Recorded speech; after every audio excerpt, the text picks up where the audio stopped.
Muy buenas tardes a todos y a todas.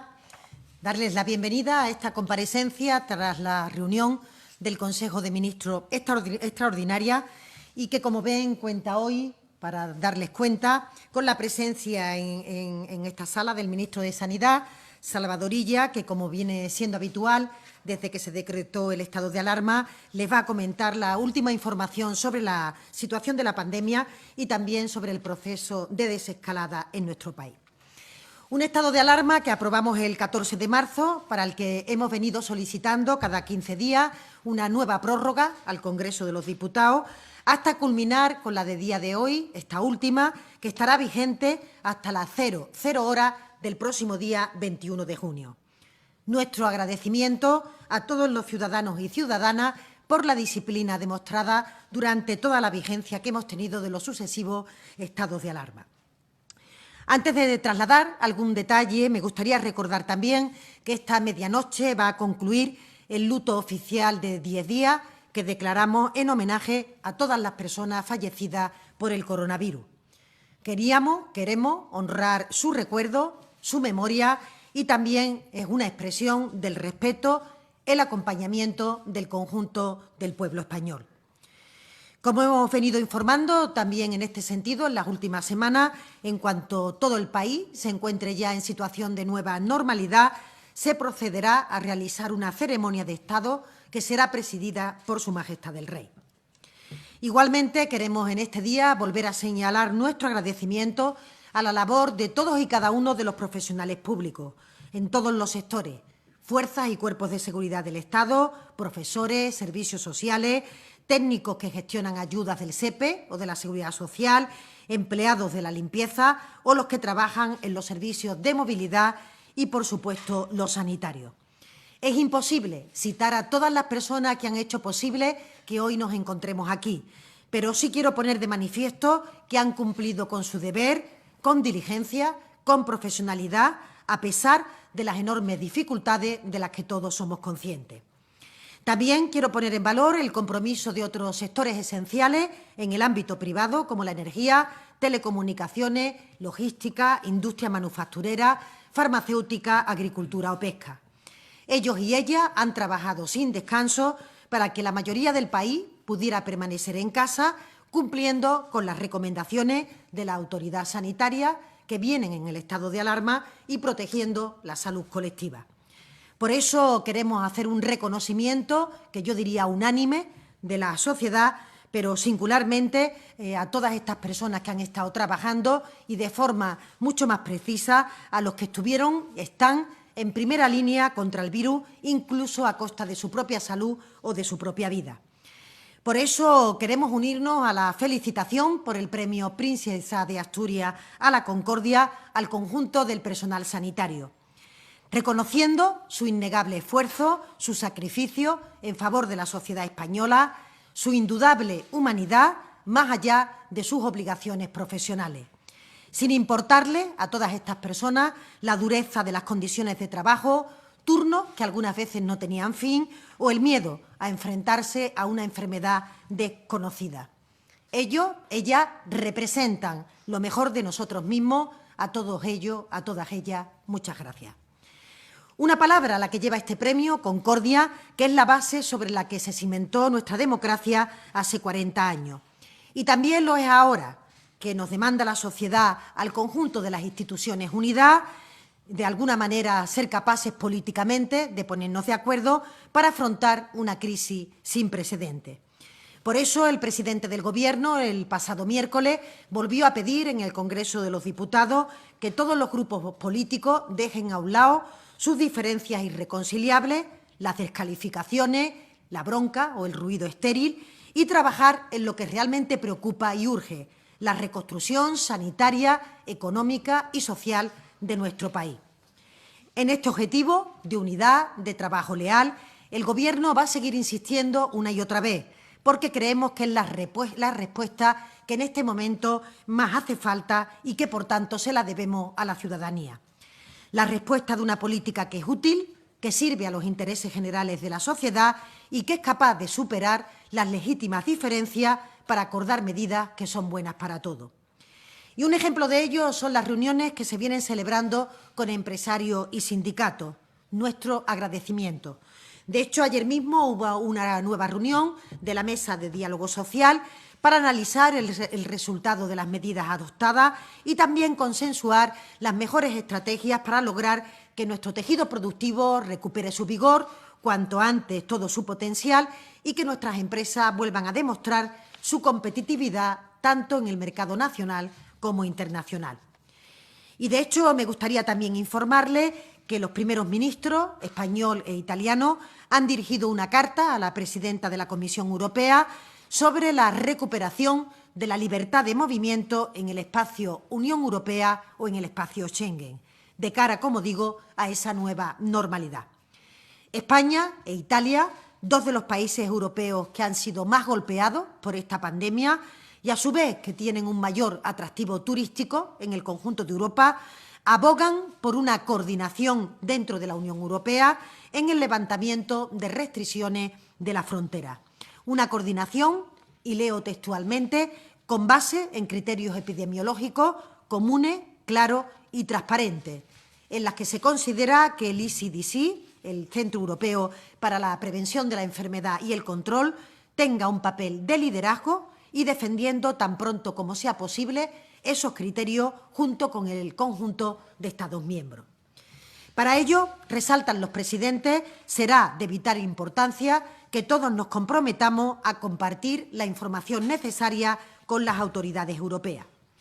Y por lo que se refiere a las fronteras exteriores de la Unión, también abogan España e Italia por un proceso gradual, coordinado, en función de una serie de criterios, como pueden ser los umbrales de incidencia del COVID-19 en terceros países. Por último, señalan los dos primeros ministros que es esencial que el transporte se rija por protocolos de seguridad sanitaria que estén armonizados y que estén acordados por todos. Esto particularmente relevante en el caso de medidas de seguridad sanitaria en frontera que deberían de ser comunes a criterios de ambos presidentes en toda la Unión Europea y en el espacio Schengen. Como les digo, una carta que en el día de ayer fue remitida a la presidenta de la Comisión y que está rubricada por ambos presidentes. Entrando ya en la materia que ha sido objeto del Consejo de Ministros, como les decía, hemos aprobado la última ya prórroga de este estado de alarma y no nos cansaremos de explicar qué es el instrumento que nos ha permitido combatir la pandemia de la manera más eficaz, con las máximas garantías constitucionales en los derechos y en las libertades de la ciudadanía. El único objetivo que ha tenido durante todo este periodo, este estado de alarma, ha sido ayudar a frenar la transmisión y, por tanto, salvar vidas de nuestros compatriotas. Nada más y nada menos, algo tan importante como esto, por más que haya personas, partidos políticos, que busquen otras justificaciones para escudar en ella su rechazo. Y el estado de alarma, podemos decir, y lo podemos decir con los datos que tenemos a nuestra disposición, ha sido efectivo, ha sido útil. Nos ha ayudado a contener la enfermedad en todo el territorio, pero especialmente en aquellas comunidades que tenían una mejor situación epidemiológica de partida y que se han beneficiado de esta limitación de movimiento. El esfuerzo de todos y todas ha merecido la pena y somos un gran país que con disciplina, con sacrificio y con esfuerzo nos ha permitido mantener a raya al virus. Por eso, en este momento ya afrontamos el camino hacia una nueva normalidad y lo hacemos con ánimo, con fuerza y con esperanza, sabiendo que estamos preparados para afrontar los retos y los desafíos que tenemos por delante. Juntos y juntas hemos demostrado que somos más fuertes de lo que creíamos y juntos y juntas vamos a demostrar que somos un país del que sentirse orgulloso. Ahora, con esta última prórroga, serán presidentes y presidentas autonómicas quienes podrán adoptar las decisiones correspondientes a la fase 3 en el conjunto de sus territorios. Y también serán los que soliciten la entrada en la nueva normalidad si superan criterios sanitarios y epidemiológicos. Por eso les decía que estamos afrontando de esta manera la recta final de una desescalada que nos permitirá volver para recuperar nuestra vida cotidiana sobre aquellas pequeñas cosas que tanto y tanto hemos echado de menos. España vuelve a ponerse en marcha en sus calles, en sus plazas, volvemos a encontrarnos con amigos, con familiares y poco a poco vamos recuperando nuestra forma de vida. Como saben, serán las comunidades quienes culminarán este proceso de desescalada una vez que hemos trabajado coordinadamente con ellas en el refuerzo de las capacidades de detección del virus y también de respuesta asistencial en caso, espero que no, que se produzca un rebrote. Para ello contarán, como no, con toda la ayuda y con la colaboración del Ministerio de Sanidad en un claro ejemplo de cuál es la visión de nuestro modelo de país. Un Estado fuerte, cohesionado, donde las autonomías son pilares del estado del bienestar. Todos sumamos, todos somos necesarios y ahora y siempre seremos esa suma, esa fuerza, la que nos permitirá que conjuntamente podamos superar definitivamente esta pandemia. Por eso y con ese ánimo cedo ahora la palabra a mi compañero, el ministro de Sanidad, Salvador Illa, quien va a informar de todos los detalles de cambios de fase en los diferentes territorios. Muchas gracias, ministra portavoz. Buenas tardes. Quería compartir con ustedes dos cuestiones.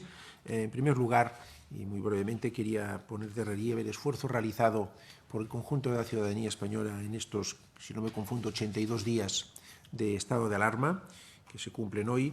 Y creo que de este esfuerzo colectivo, de este periodo, podemos extraer tres lecciones. En primer lugar, el esfuerzo de determinación que han mostrado los españoles en el confinamiento más estricto de la Unión Europea y uno de los más estrictos del mundo. Es de subrayar una vez más la ejemplaridad de toda la ciudadanía española en el cumplimiento de las medidas que hemos ido adoptando en estos ya 82 días.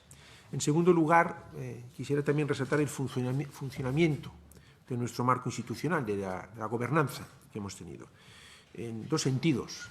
Primero, como también decía la ministra portavoz, en el buen funcionamiento y la efectividad de esa herramienta constitucional que es el estado de alarma, que ha beneficiado al conjunto de todos los españoles y que ha beneficiado a todas las comunidades autónomas. Sabemos hoy que disponemos de la herramienta adecuada, de la herramienta constitucional adecuada para hacer frente a pandemias de este tipo. Y, en segundo lugar, también para poner de relieve el papel de las comunidades autónomas en este ejercicio de cogobernanza que hemos hecho.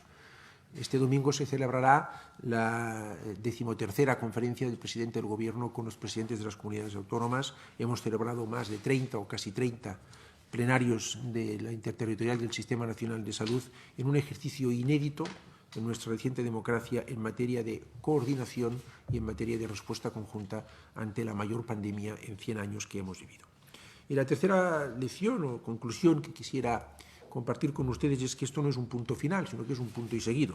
Por eso, como también decía la ministra portavoz, el próximo martes en Consejo de Ministros aprobaremos un Real Decreto Ley que incluirá las medidas de esa nueva normalidad a la que tenemos que hacer frente, a la que tenemos que estar conviviendo con el virus hasta que no tengamos una terapia o una vacuna eficaz para derrotarlo definitivamente. Esta tarde, justamente, en una reunión de la interterritorial del Sistema Nacional de Salud, compartiré con los consejeros de las comunidades autónomas este proyecto de Real Decreto Ley para que, con sus mejoras y aportaciones, podamos tener ya una versión más mejorada de la que tenemos en estos momentos. Y la segunda cuestión que quería compartir con ustedes es las propuestas de los acuerdos de cambios de fase que hemos alcanzado después del procedimiento ordinario de propuestas de las comunidades autónomas, valoración técnica y reuniones bilaterales que hemos celebrado entre el miércoles y el jueves, en número de 17 reuniones bilaterales, y las propuestas son las siguientes. Pasan a la fase 2, progresan a la fase 2 toda la comunidad autónoma, todas las unidades territoriales de la Comunidad Autónoma de Castilla y León. En Cataluña, la región sanitaria de Barcelona, que incluye, como ustedes conocen, Barcelona Ciudad, región metropolitana norte y región metropolitana sur, excepto la zona de Alt Penedès-Garraf, y la región sanitaria de Lérida. Y toda la Comunidad de Madrid, en conjunto, también progresa a fase 2. Progresan a la fase 3 los siguientes territorios. Todas las unidades territoriales de Andalucía, incluido Málaga y Granada, todas juntas progresan a la fase 3. La Comunidad Autónoma de Aragón, la Comunidad Autónoma de Asturias, las Islas Baleares, Formentera, conocen ustedes, ya estaba en fase 3, el resto de las islas progresan a fase 3, la Comunidad Autónoma de Cantabria, las provincias de Guadalajara y Cuenca en la Comunidad Autónoma de Castilla-La Mancha, las zonas sanitarias de Alt Pirineu, Aran, Terres de l'Ebre y Camp de Tarragona en la Comunidad Autónoma de Cataluña, Extremadura, las 2 provincias, Galicia, 4 provincias, La Rioja, Navarra, Melilla, Murcia y el País Vasco. Estas son las decisiones que hemos adoptado conjuntamente. También las Islas Canarias, que no sé si lo he mencionado antes, que ya saben también que ahí las islas de La Gomera, Hierro y La Graciosa estaban ya en fase 3, el resto de las islas también progresan a fase 3. El mapa final de España, después de estas progresiones de fase que les he comentado, es el siguiente. Toda España está en fase 3, excepto los siguientes territorios: la Comunidad Autónoma de Madrid, la Comunidad Autónoma de Castilla y León, la Comunidad Autónoma de Valencia, que permanece en fase 2 también, las zonas de Barcelona, Metropolitana Norte, Metropolitana Sur, excepto el Penedès Garraf, Gerona, Cataluña Central y Lleida, de Cataluña, las 3 provincias de Toledo, Albacete y Ciudad Real en Castilla-La Mancha y la Ciudad Autónoma de Ceuta. Estos territorios permanecen, los tienen ustedes dibujado en el mapa que ven en pantalla, permanecen en fase 2, el resto de España estará el lunes en fase 3. Un 52% de la población española estará en fase 3, unos 25 millones de conciudadanos, y alrededor de un 48% de los ciudadanos de nuestro país, unos 23 millones, progresarán o permanecerán en fase 2. Resaltar, insistir una vez más en la importancia de mantener la prudencia y la responsabilidad individual en este tramo ya casi final del proceso de desescalada. Es muy importante, insisto, en no perder el respeto al virus, en tener presente que sigue ahí, muy controlado, pero sigue ahí, y que por tanto hay que hacer un esfuerzo por observar las recomendaciones de las autoridades sanitarias y tener un comportamiento de responsabilidad individual como tiene la inmensa mayoría de la ciudadanía española, y que quiero volver a agradecer una vez más. A partir de ahí, ministra, si te parece, nos sometemos a las preguntas que Muy bien, ministro, muchas gracias por la información y, por supuesto, damos paso a los medios de comunicación para que nos hagáis las preguntas que consideráis de interés. Ministra portavoz, anunciamos, como estas semanas pasadas, la lista de medios que participan, bien presencialmente o por videoconferencia: la Televisión del Principado de Asturias, Onda Cero, La Voz de Galicia, Hispanidad, Reuters, El Nacional.cat, 13TV, Associated Press, El Plural, Canal Sur y Canarias 7. Comenzamos con la Televisión del Principado de Asturias. Está en la sala. Decid, por favor, compañeros, compañeras, vuestros nombres y vuestras preguntas. Sí, soy Carlos Sobrín, de la Televisión del Principado de Asturias. Un placer verles en persona después de tanto tiempo. Quería preguntar sobre si va a ser necesario que los presidentes autonómicos soliciten la nueva normalidad en cuestión de parámetros sanitarios, o van a tener ellos la potestad, como autoridades delegadas, de alcanzar esa nueva normalidad. Después, también, disculpad que seamos un poco insistentes, quería preguntarles por la movilidad entre provincias, porque muchos presidentes, entre ellos el asturiano, también comunidades limítrofes como Galicia, piden que en esa fase 3 pueda haber movilidad entre provincias. De hecho, también Aitor Esteban pedía en la tribuna del Congreso de los Diputados que al menos se baraje esta posibilidad. No sé si lo van a hablar en la reunión del domingo, en la conferencia de presidentes. También desde la Televisión Valenciana me preguntan concretamente por su comunidad, si a pesar de permanecer en la fase 2 va a haber alivios en cuanto a la movilidad entre provincias. Y por último, en relación con la concesión del Premio Princesa de Asturias de la Concordia a los sanitarios, recojo el guante de estos sanitarios que piden que se aborde cuanto antes una mejora en sus cuestiones laborales, y también que se aborde la reforma del sistema sanitario. ¿Cuándo, en qué momento, en qué plazo se va a llegar a este punto? Muchas gracias. Ministro. Muchas gracias, Carlos, por tus preguntas. Corresponde a los presidentes de las comunidades autónomas, de acuerdo con el decreto de alarma que ha aprobado el Consejo de Ministros y que fue autorizado por el Congreso de los Diputados, determinar a partir de la fase 3 cuando su comunidad autónoma está en condiciones de progresar a la nueva normalidad. Por tanto, es una decisión que tienen que tomar ellos y que pueden tomar ellos conforme, insisto, a lo aprobado, a lo autorizado por el Congreso de los Diputados. La movilidad entre provincias de una misma comunidad autónoma A partir de la fase 3 no hay ningún inconveniente en autorizarla y, de hecho, también es una, en este caso, determinación que tienen que tomar los presidentes de comunidad autónoma. Formalmente corresponde autorizarla, pero ya hemos dicho que aquellos que lo soliciten van a poder hacerlo entre unidades territoriales de su comunidad autónoma. Y la movilidad entre distintas unidades territoriales pertenecientes a distintas comunidades autónomas entendemos que se tiene que producir en aquellas comunidades autónomas que hayan alcanzado la nueva normalidad. Si hay dos comunidades autónomas que, de acuerdo con lo que deciden sus respectivas presidentes autonómicos, progresan a la nueva normalidad y son limítrofes, entre ellas habrá posibilidad de movimiento entre ellas porque ya no regirá el decreto de alarma en estas comunidades autónomas. Valencia ha decidido permanecer en fase 2, yo creo que es una actitud prudente de sus responsables sanitarios y en fase 2, como saben ustedes, no es posible la movilidad entre distintas unidades territoriales.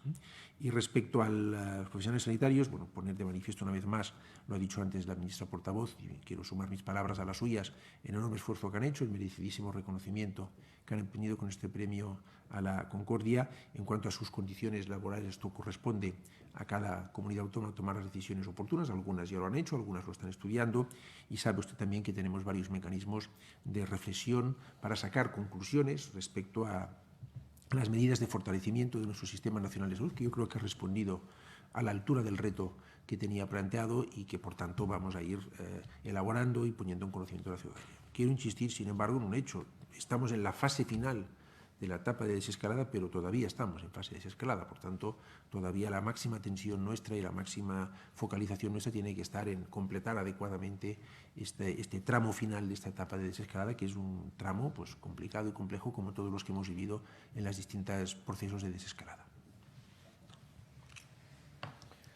Pasamos a la siguiente, es Onda Cero, por videoconferencia. Entra, adelante, Onda Cero.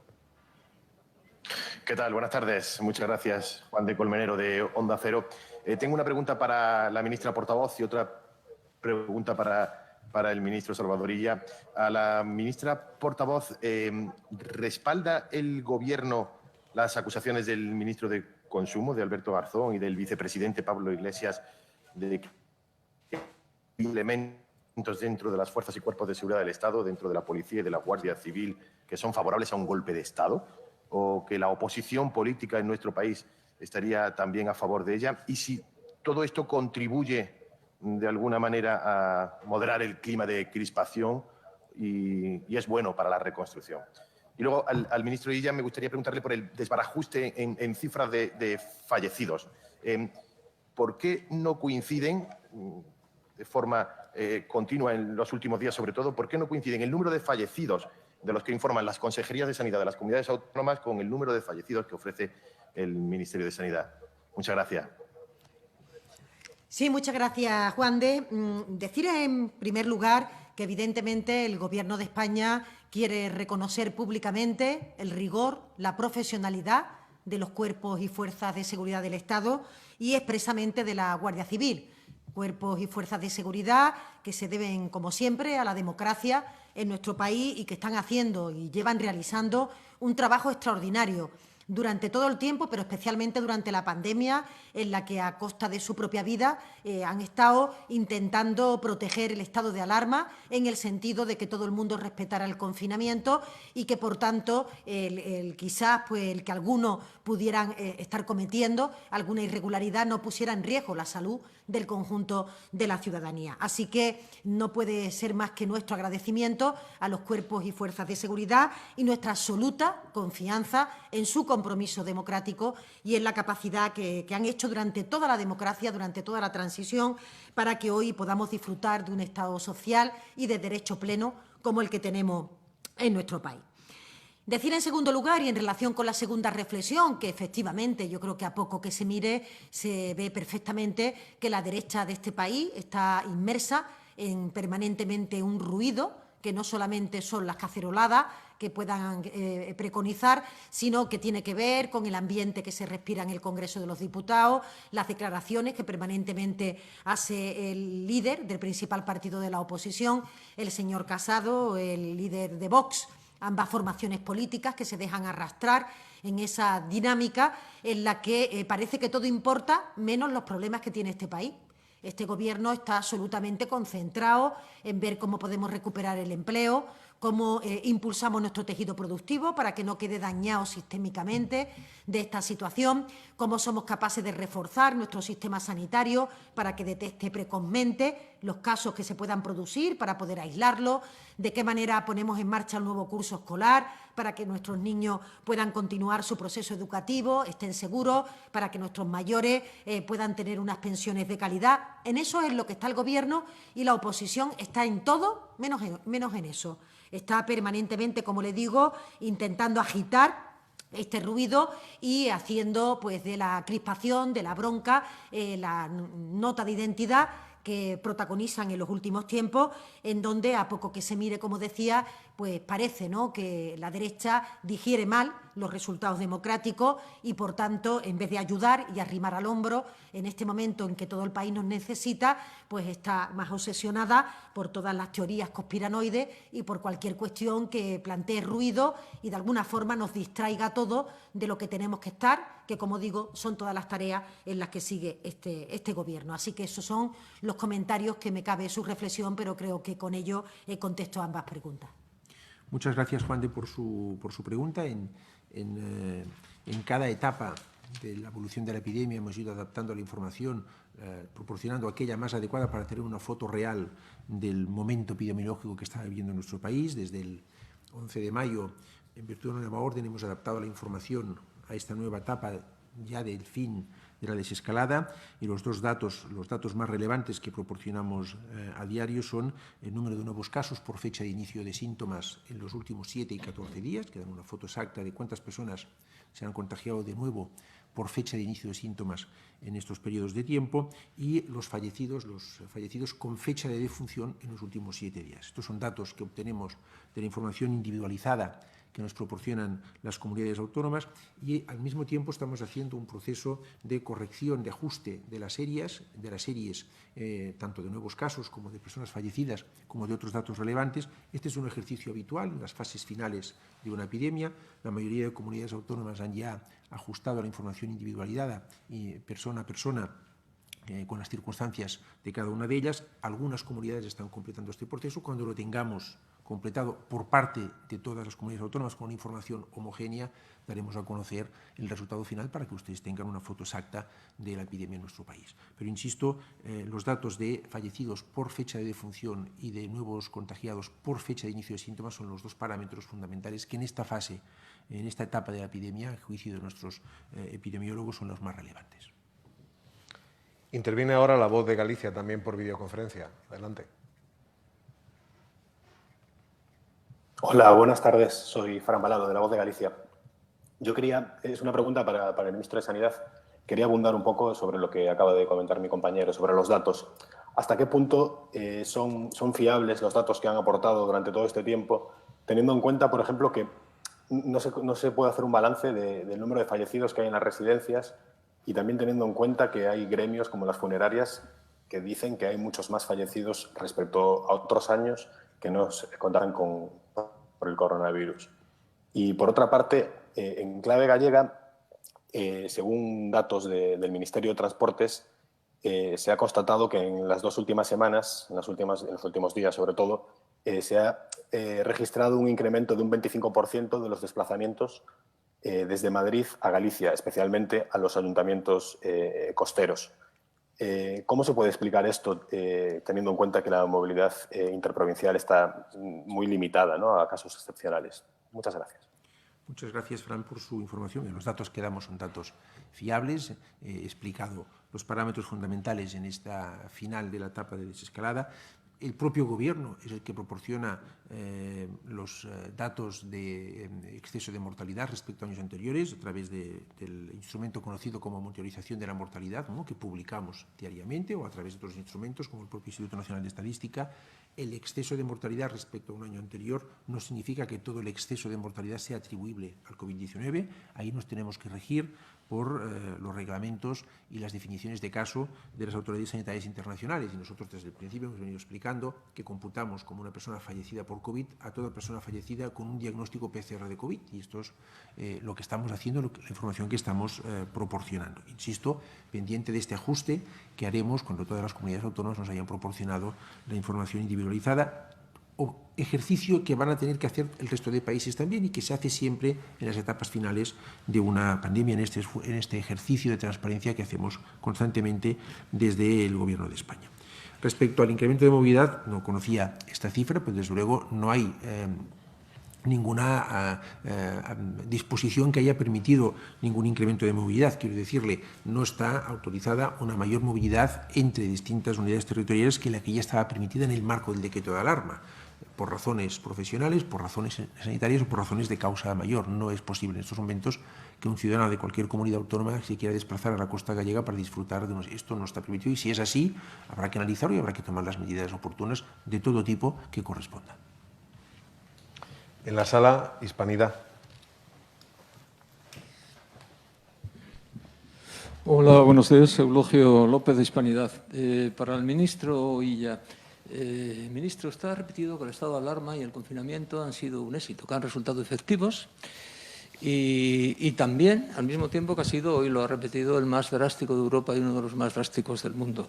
Pero, ministro, muchos países con un confinamiento mucho menos severo, Francia, Alemania, Holanda, Austria, incluso fuera de Europa, también los que se mencionan, incluso Estados Unidos y Brasil, han conseguido sufrir menos infectados y menos muertos que España. La pregunta es, ¿se ha equivocado el Gobierno con la severidad del confinamiento? ¿No hubiese sido mejor un confinamiento más bonancible a la vista de los resultados?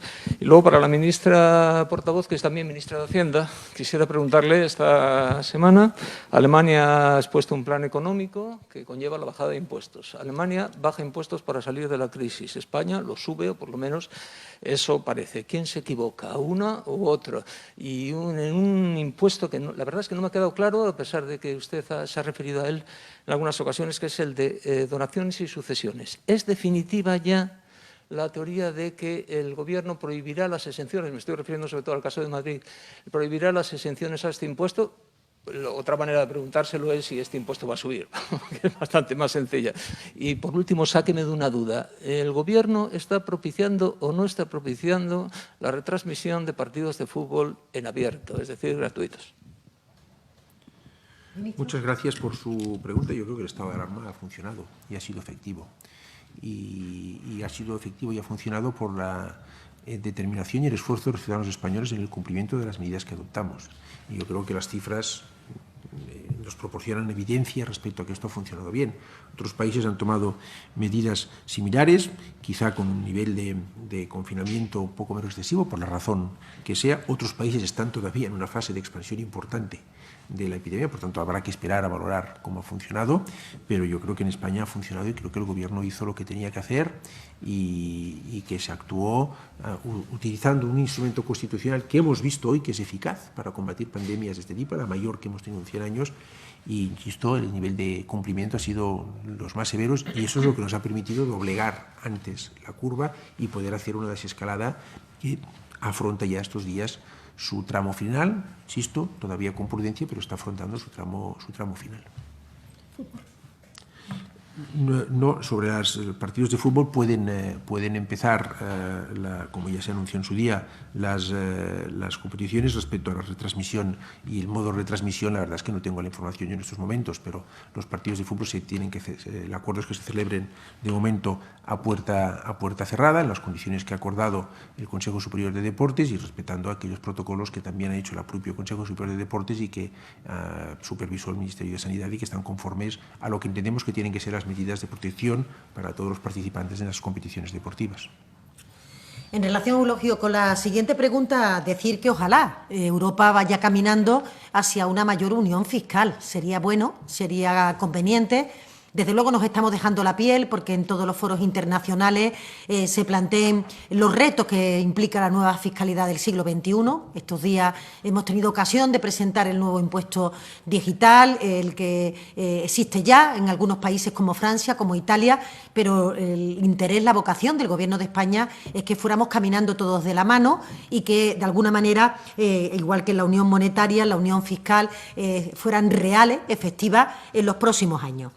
Todavía queda largo camino hasta llegar a ese sitio y, por tanto, hay una situación de partida de los diferentes países claramente distinta. El diferencial que un país como España tiene con Alemania está en torno a los 7 o 8 puntos de diferencia de ingresos respecto al PIB. Y, de hecho, algunas de las figuras fiscales que en este momento Alemania se está planteando modificar, están en tipos reducidos en nuestro país. Es decir, que ya previamente eran figuras fiscales que estaban por debajo de lo que en este momento se plantea el Gobierno de Alemania. Dicho esto, yo creo que la transparencia en política fiscal, disculpe, ha sido una constante. El Gobierno se presentó a los partidos que componen el Gobierno, cada uno de ellos se presentó a las elecciones con un marco claro de cuál era su apuesta fiscal, que se resume, en nuestro caso, el que queremos una fiscalidad acorde con los retos nuevos y que además aquellos que más tienen proporcionalmente más aporten al conjunto de las arcas públicas para que tengamos unos buenos servicios públicos. Y lo saben ustedes respecto al mínimo en el impuesto de sociedades, respecto a algunos tramos del IRPF, en fin, de toda nuestra batería de medidas que está en el acuerdo programático y que se presentó en el proyecto de presupuesto que no vio la luz el año pasado.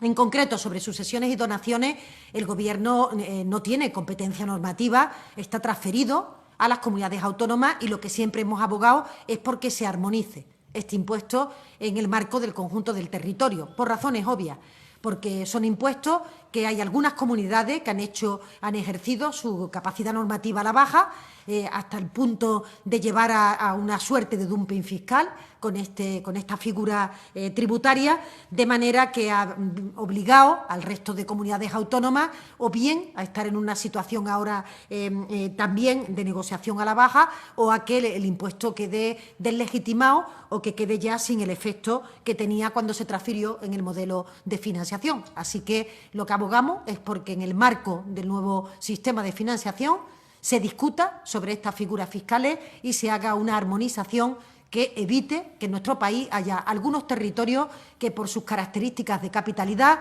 o por sus características de mejor financiación, puedan llevarnos a un dumping fiscal. Reuters, por videoconferencia. Adelante. Hola, buenas tardes, ministros. Por insistir un poco con el tema de las fronteras, además de esta carta que nos ha comunicado hoy la ministra Portas,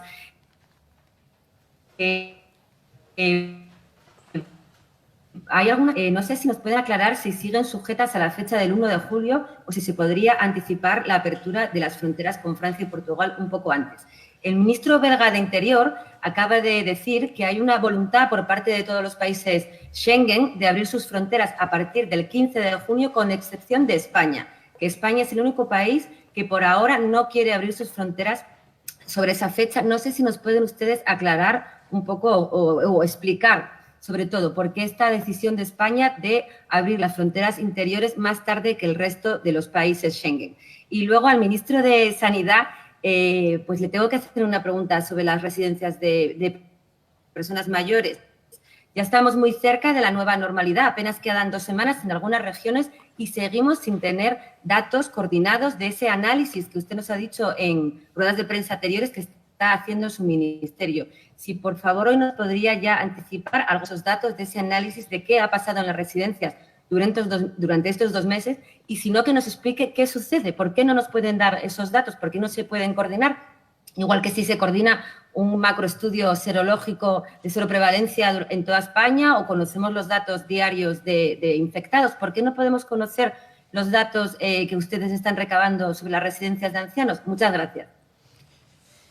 Gracias. Creo que hemos entendido bien la primera pregunta, a pesar de que ha habido alguna dificultad con el sonido, pero decirle que no ha habido ningún cambio respecto a la posición que ha manifestado el Gobierno desde el primer día, de que a partir del 1 de julio podamos tener ya las condiciones adecuadas para recibir a las personas que vengan de otra parte, de otros lugares, y que decidan compartir con nosotros un destino seguro, pues sus días de vacaciones, su segunda residencia o cualquier otra circunstancia en este sentido, con las medidas sanitarias precisas que permitan que la seguridad esté por encima de cualquier cuestión, la seguridad de la persona que viene, la seguridad también de aquellos que recibimos encantados a estos visitantes. Y la respuesta a lo que me comentaba de las expresiones que han manifestado diferentes países es justamente la carta que ambos presidentes de Italia y de España remitieron en el día de ayer a la presidenta de la Comisión, abogando, solicitando que haya criterios comunes en el marco de la Unión Europea, que permita, por tanto, que no haya diferencias respecto a los distintos países. En definitiva, la movilidad es una movilidad compartida y la movilidad nos afecta a todos. Las personas se mueven a un segundo país, pero luego se mueven a un tercero, a un cuarto, y todos esos movimientos son movimientos acumulativos, y creemos que es bueno, que es conveniente que Europa establezca los criterios, los protocolos de seguridad, de condiciones sanitarias en las aperturas de esa frontera, a ser posible coordinar esa apertura de una forma, digamos, conjunta, de manera que no existan diferencias entre los diferentes países. Esa es nuestra respuesta a la pregunta que usted me hacía de cómo nos posicionamos en torno a que algunos países están hablando de abrir su frontera en un periodo previo al 1 de julio. Todos perseguimos la seguridad, eso es lo que queremos, eso es lo que se plantea, y qué mejor ocasión que la Comisión Europea ejerza liderazgo en esta materia, y en materia internacional tengamos una coordinación que nos permita un paraguas que nos ampare a todos. Muchas gracias, Belén, por su pregunta. Las residencias de mayores han sido desde el primer minuto una preocupación clara y recurrente del Gobierno de España, expresada, insisto, desde el minuto 1. Quiero recordar que ya el 5 de marzo dictamos un protocolo con medidas concretas y específicas a aplicar en las residencias de mayores, y que este protocolo se transformó en 3 órdenes ya en el marco y en el contexto del decreto de alarma. Una de ellas recoge unas peticiones de información a las comunidades autónomas. Tenemos todavía información incompleta por parte de algunas de ellas. Vamos además a pedir estos días que se complete esta información con algún dato más, y cuando lo tengamos analizado daremos una foto completa y un análisis completo de la información que disponemos. Quiero también recordarle que los datos de fallecidos que proporcionamos a diario incluyen a aquellas personas fallecidas en también residencias de mayores. El Nacional.cat, desde la sala de prensa. Buenas tardes, ministros. Nicolás Tomás, del Nacional.cat. Tengo unas preguntas para la ministra portavoz.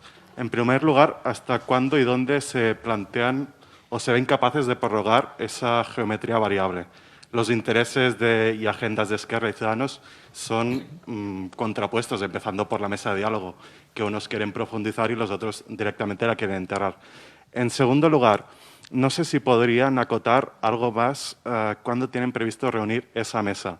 Ya hay un día para el levantamiento del estado de alarma, hay un día para llegada de turistas internacionales, pero en cambio seguimos sin tener una fecha o un horizonte más claro sobre ese compromiso de investidura, más allá de ese difuso mes de julio antes de las vacaciones.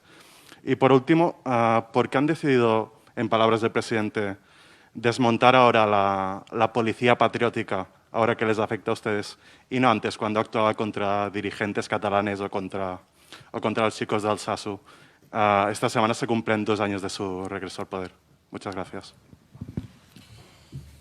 Sí, Nicolás, decirte en primer lugar que es obvio que la geometría variable forma parte de la expresión de nuestra democracia en este momento, en el que los ciudadanos han decidido que la composición del arco parlamentario sea la que es.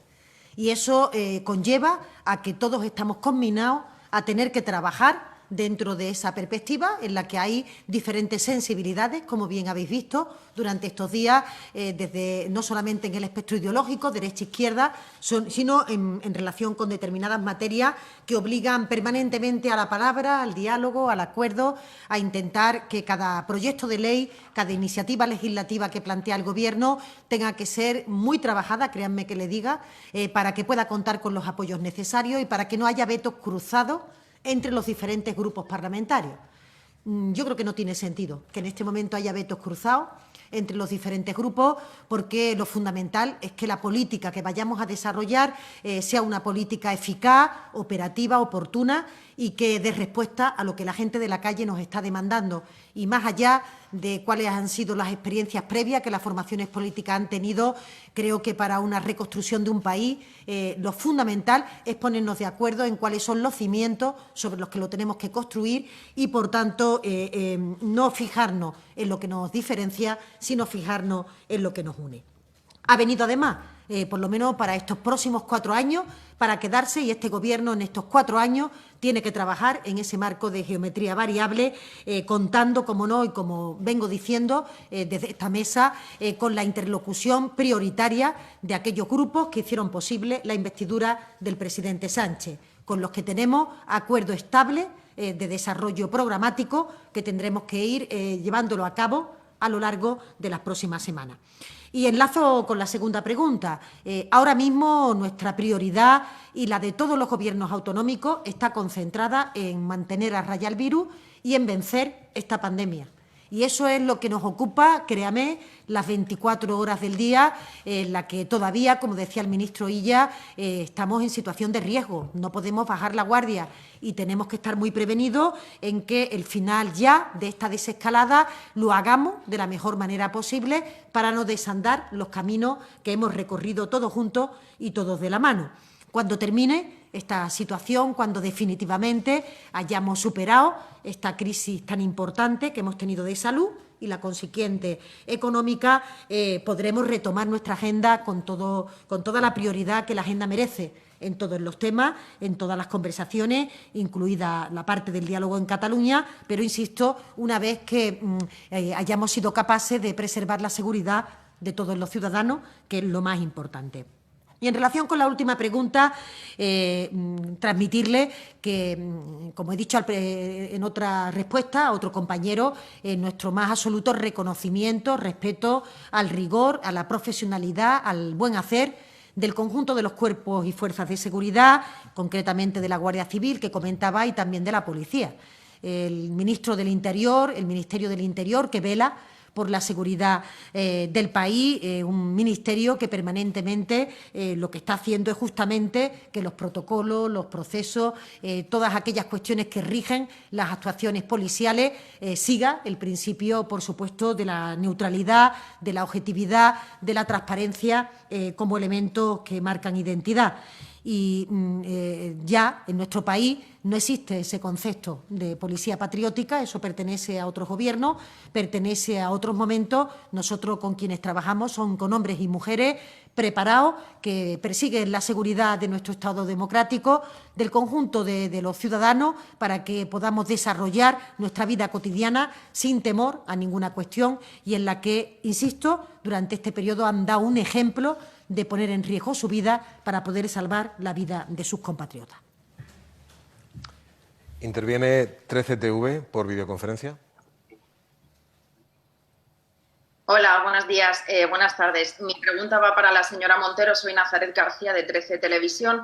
Han explicado que en las zonas que pasan a la fase 3 las decisiones van a tomar los gobiernos regionales, los autonómicos. Sin embargo, se están empezando a dar algunas diferencias de criterio, por ejemplo, en Canarias, donde su ejecutivo regional pues ha mostrado favorable a que haya público en los campos de fútbol. El Consejo Superior de Deportes lo ha tachado de ocurrencia. Me gustaría saber si la autorización de esas concentraciones masivas serán responsabilidad solo de los ejecutivos regionales o el Gobierno podría no permitirlas. Y otra pregunta a Salvador Illa, al ministro de Sanidad, sobre si ya podría empezar a detallar alguna pincelada sobre ese plan B que prepara el Gobierno en caso de que haya rebrote para no tener que volver a activar un estado de alarma. Gracias.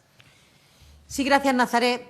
El ministro lo comentaba anteriormente en relación con la primera pregunta, decir que justamente aquellos territorios que se encuentran en la fase 3 de desescalada, y concretamente Canarias está en esa situación, tienen las competencias para poder determinar, dentro de las normas globales dictadas por el Ministerio de Sanidad, la conveniencia o no, la oportunidad o no de que haya determinados eventos, que se celebren determinados eventos, que haya movilidad interprovincial y está en ese marco de delegación de esa competencia, de capacidad de decisión por el presidente de cada comunidad autónoma, el determinarlo velando y valorando los indicadores sanitarios que tienen a su disposición. Y en eso consiste un Estado descentralizado y por eso justamente solo cuando hemos llegado a esta fase, a este momento, es cuando se está produciendo alguna diferencia que siguen siendo menores entre las diferentes comunidades autónomas y justo cuando teníamos mayor peligro,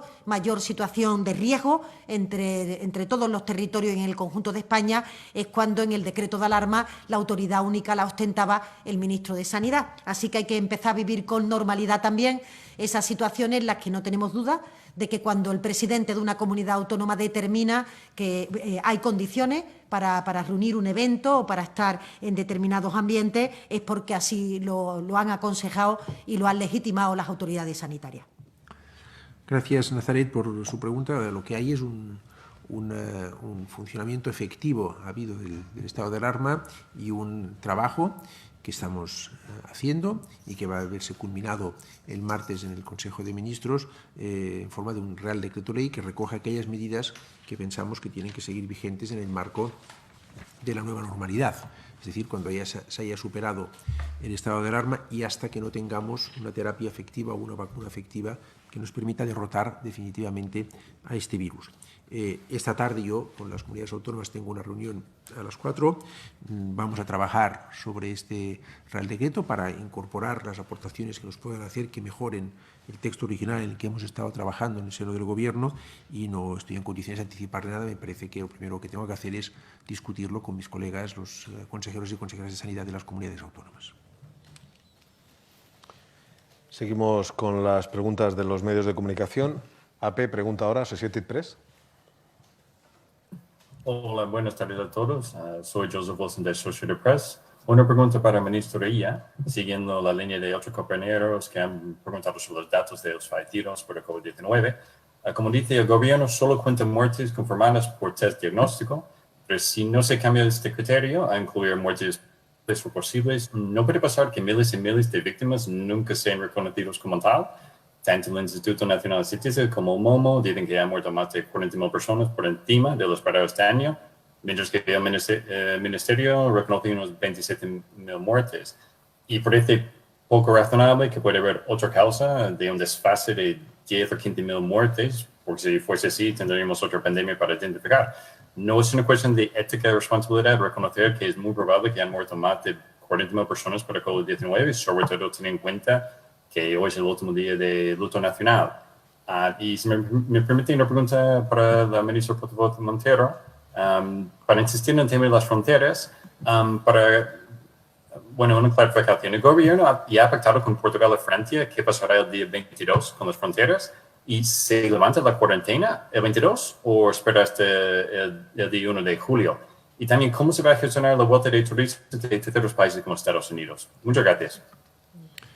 Gracias, Joseph, por su pregunta. El Gobierno da, en un ejercicio de transparencia desde el principio, las cifras de las personas, el exceso de fallecimientos que ha habido respecto a años anteriores y luego se atiene a los reglamentos y a las definiciones de caso de los organismos internacionales en materia de sanidad, el ECDC y la OMS, y computamos como persona fallecida por coronavirus aquella persona fallecida que ha sido diagnosticada con un test PCR. Eso es lo que explícitamente dicen los reglamentos en base a los cuales estamos obligados, en el marco de una pandemia, a comunicar diariamente los nuevos casos y las personas fallecidas. Y es lo que estamos haciendo. Insisto, el Gobierno da las dos cifras, pero la cifra de fallecidos por COVID, con arreglo también a lo que hacen los otros países, es la que se atiene a la definición de caso de los organismos internacionales, es lo que venimos haciendo desde el principio y lo que vamos a seguir haciendo hasta el final de la pandemia. Insisto, hay ahora un trabajo de ajuste de todas las series de datos, normal en las etapas finales de una pandemia, para verificar que aquella información que se proporciona en las fases álgidas de la epidemia se corresponde con lo que efectivamente ha pasado y se está revisando caso a caso para tener la certeza de que cumple con los requisitos que hemos ido insistiendo en que hay que cumplir para computar personas como fallecidos por COVID-19, personas fallecidas con un diagnóstico PCR positivo.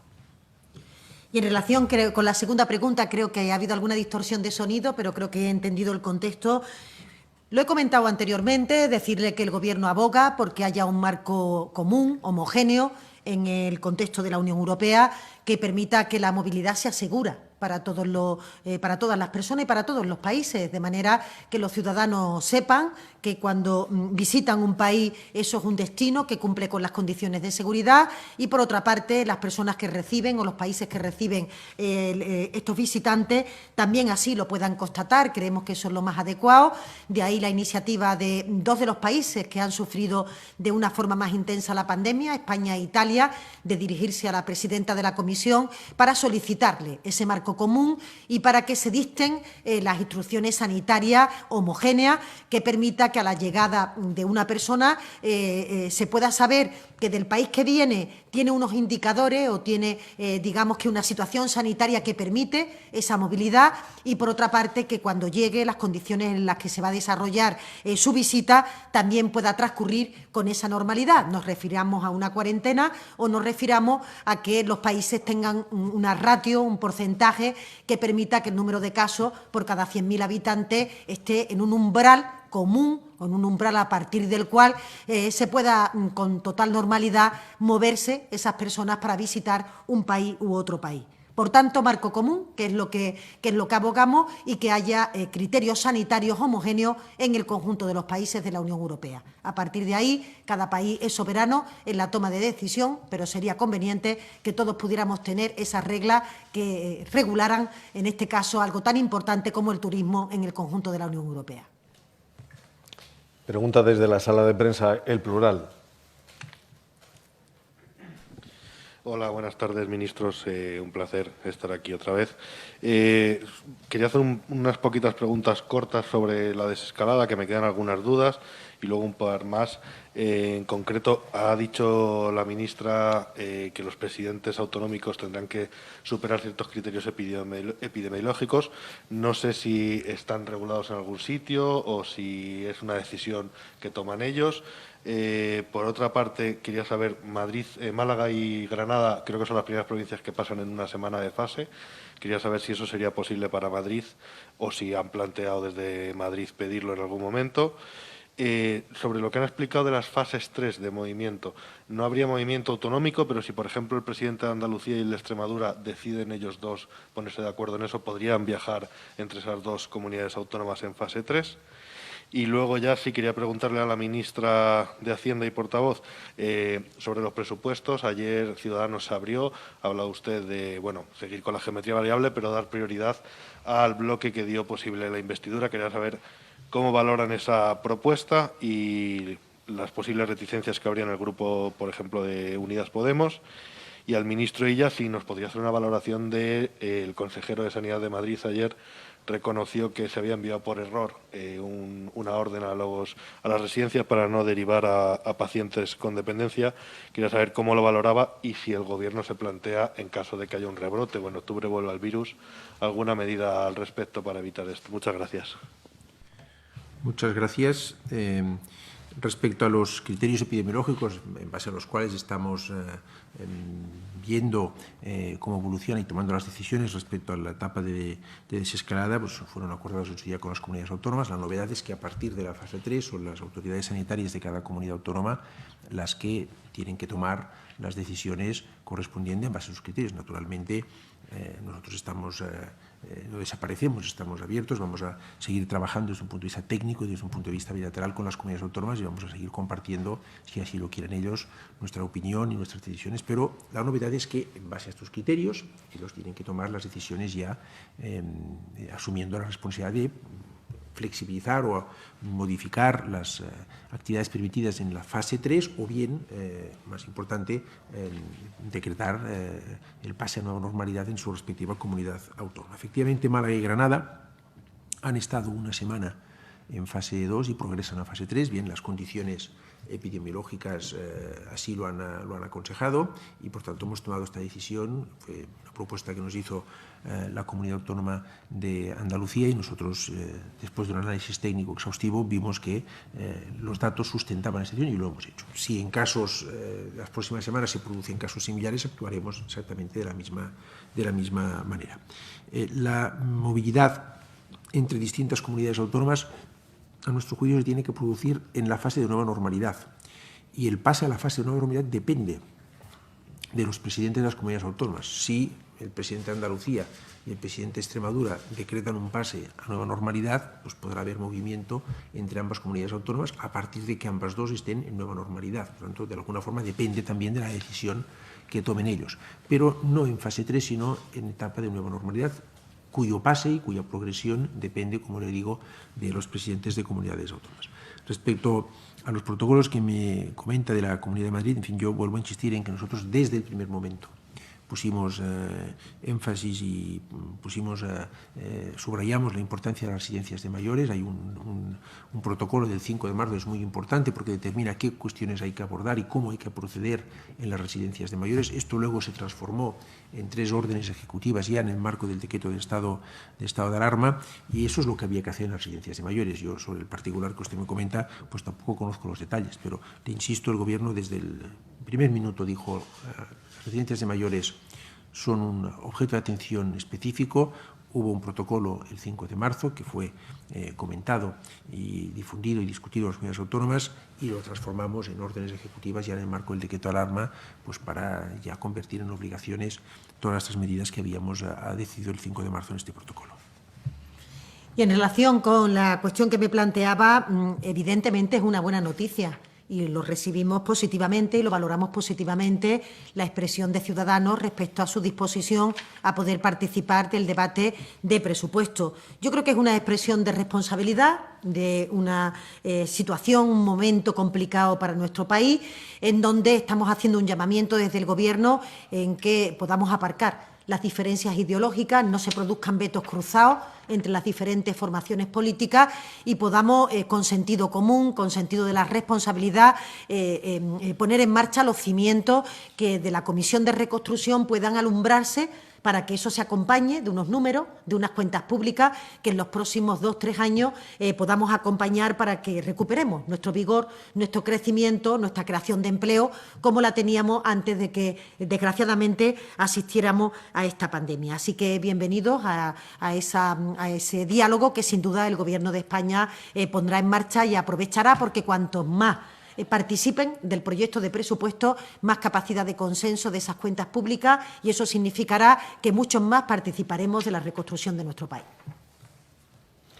Nos quedan 2 turnos de preguntas, Canal Sur y Canarias 7. Vamos primero con Canal Sur, ambos por videoconferencia. Adelante, Canal Sur.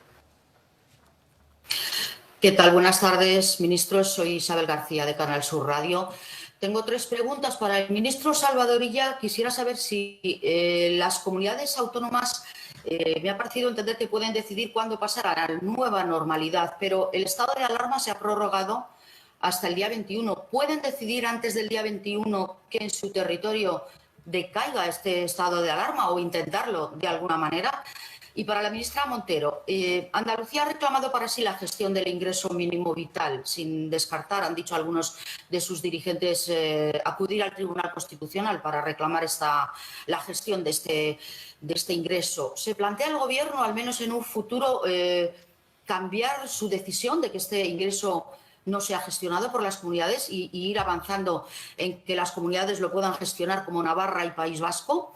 Y una tercera pregunta, entre las polémicas que hemos vivido esta última semana, hemos tenido también la del nombramiento de Ignacio Carnicero, al parecer un amigo del presidente, como director general en una dirección general de nueva creación. Quisiera que valorase estas críticas que se le han hecho al Gobierno sobre enchufismo o nepotismo. Gracias.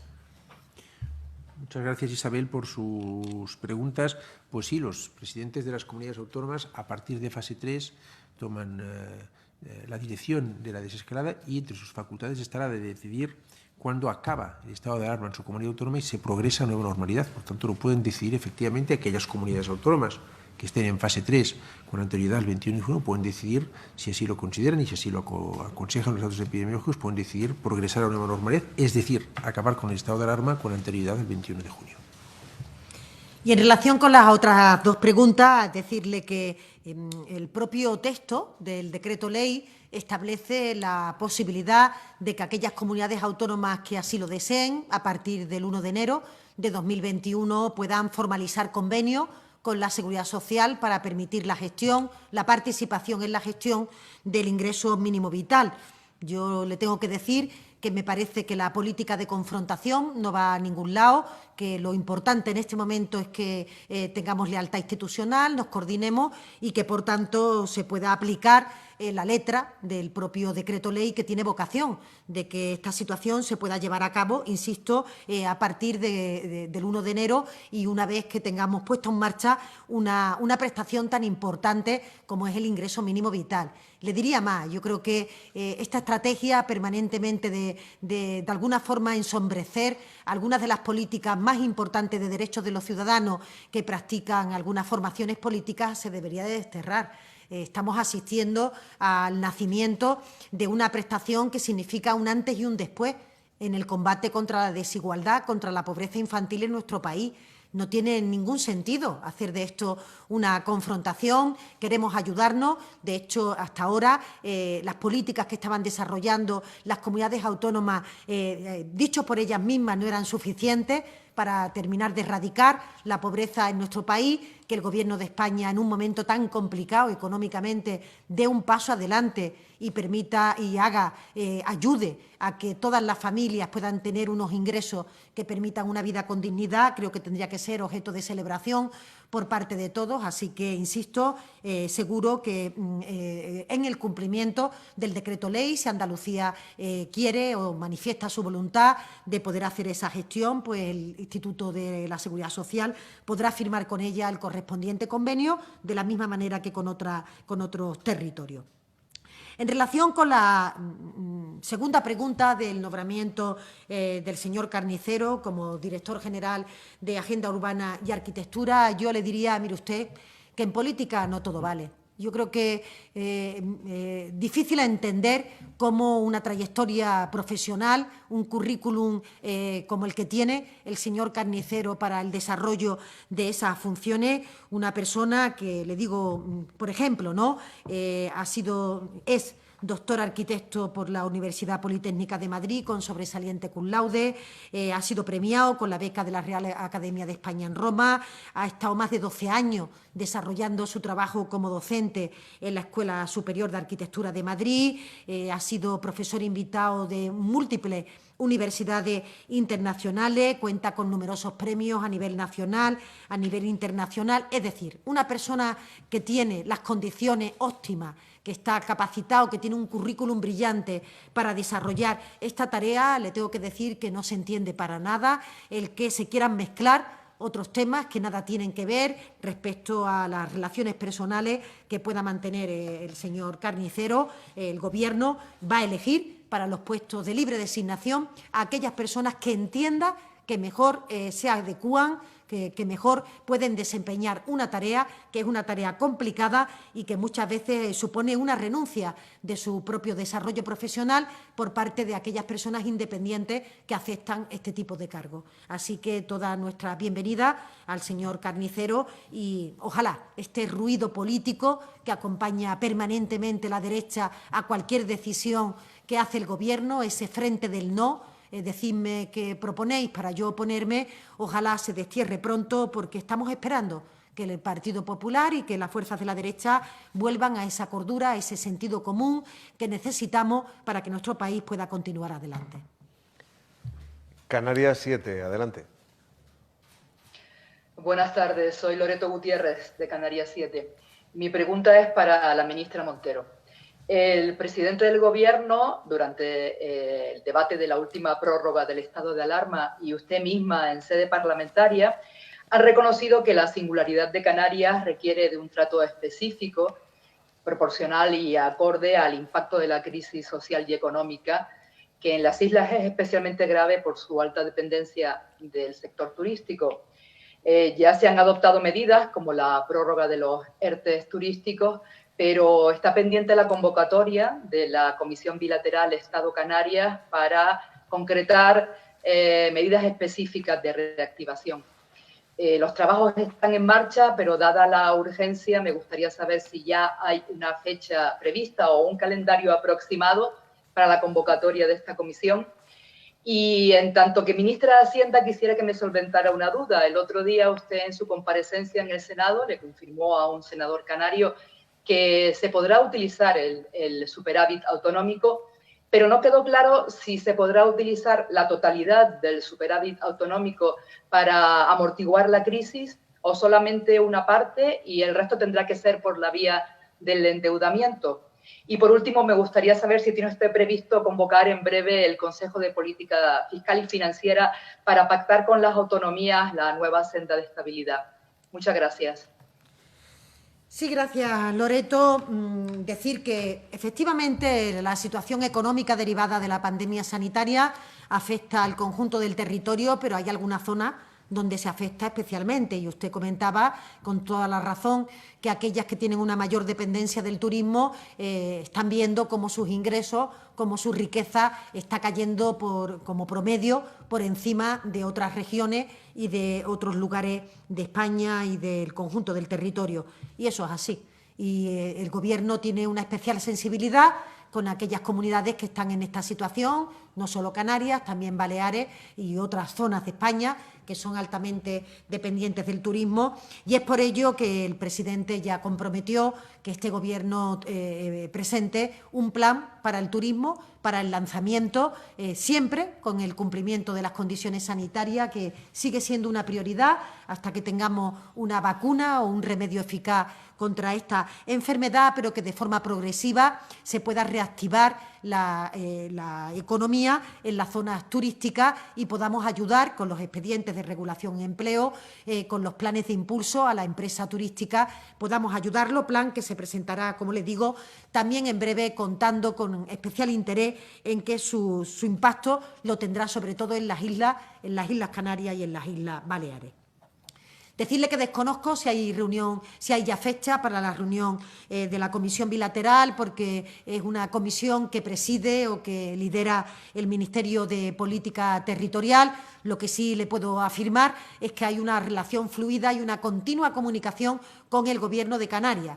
Respecto, desde luego, a la parte de Hacienda y de las cuentas públicas, pero me consta que en otras materias tan importantes como las experiencias piloto en materia turística que se van a desarrollar en los próximos días o las cuestiones relativas, ¿no?, a la apertura de las fronteras exteriores en condiciones de seguridad o el trabajo con el Ministerio de Turismo para que se definan esos certificados de destino seguro en aquellos lugares de nuestro país donde tenemos especial interés en que ya la actividad se pueda reanudar con una cierta normalidad.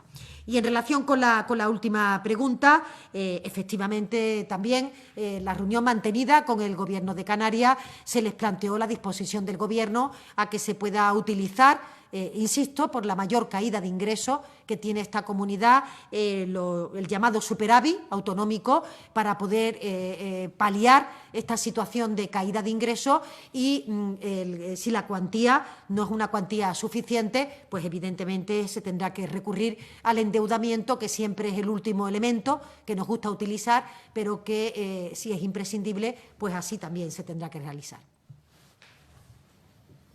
Me dicen que ya había sido esta la última pregunta, por lo que, ministro, nos despedimos en el día de hoy, volviendo, como siempre, a insistir al conjunto de los ciudadanos, al conjunto de las personas, que ahora que, como decíamos, estamos más cerca que nunca de esta situación final de la desescalada, que no bajemos la guardia, que sigamos manteniendo la alerta, las medidas de seguridad, confiando desde este Gobierno en la responsabilidad de todos los ciudadanos, pero especialmente de aquellos que son más jóvenes. Muchas gracias.